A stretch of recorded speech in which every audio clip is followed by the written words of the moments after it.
All right, everyone. Just going to take you real briefly through exactly how Flexcard gets set up, as well as just an example use case as far as using the power of a subflow within your Flexcard to modify individual records all from one screen inside of Flow. So real quick, just kind of take you in here into the actual flow that I have here for my test Flexcard. What I'm doing is I'm getting accounts.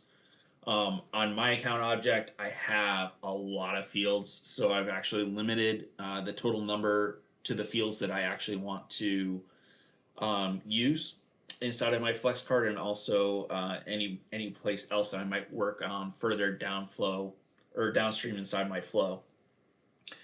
Next up is I just have a simple screen where I've drug over FlexCard Flow Lightning Web Component onto my flow screen. As you can see, I have my FlexCard object API name, which is account in my case. I have my box size. Default box size is 300. This is going to square out the cards for each individual record to 300 pixels. You can go up, down, just be cognitive of the amount of data that you're putting inside of the card. The text does wrap. However, just like everything, there's still a limitation. Your visible field names, this is comma separated. The fields that you want to display inside of your card, your record collection that you're displaying, icon. I'm using standard account. This is actually a fallback icon. If you have a custom field named src underscore capital URL underscore underscore C on any object, and there is a URL on that, an image URL in that field, that will actually take over for the icon. It will show an example of that in the video here in a second. Once again, you got to enter in that object API name. Apologize for this. We're working on a fix where you don't have to enter this in twice. That'll come out in the next release. Value, you can specify a specific output value from a field API name. And then visible flow names. This is a comma separated list of flow API names that you want to show on the right hand side of each individual card. Those flows can then take action on those specific records as long as you're using a variable, an input variable on that subflow of record ID. We're able to then reference the ID that is passed from FlexCard down to those subflows. My subflow that I'm using, we saw it was labeled, or the API name is test record ID. However, my label is actually view account details. What that flow looks like right now is I just have a simple get step where I'm getting the specific account.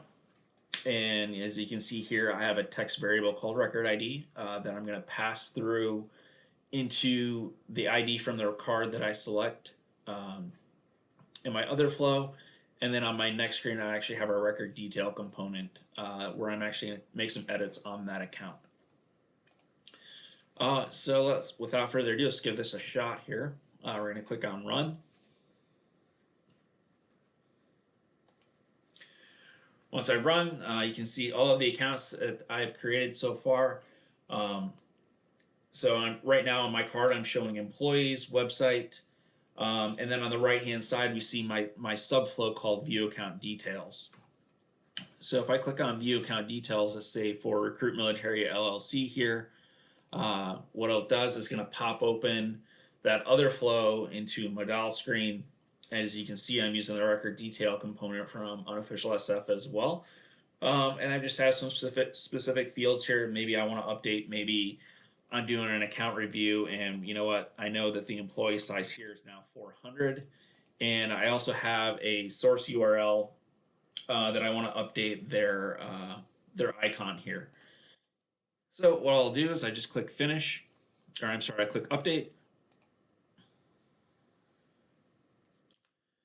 That's going to update the record. Now, once I rerun my flow, I should see a new employees count number, and I should also see an image here next to Recruit Military. And we see that has occurred. Real quick, we'll come take a quick look at the account record as well, actually inside Salesforce, so you can see where those changes occurred as well. Here we are back in Salesforce. We can see that I am on the Recruit Military account here, LLC. And we can see way down on my admin view here that the employee size is 250, but I just made that action inside of my flow. So if I click refresh here, we'll see that that number has changed because I performed those actions without reloading this record page. So we can kind of see how this works. We see now that it is 400.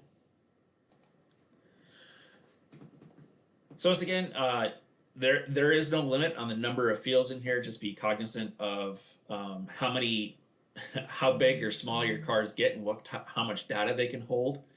And this is open to any custom or standard object inside Salesforce.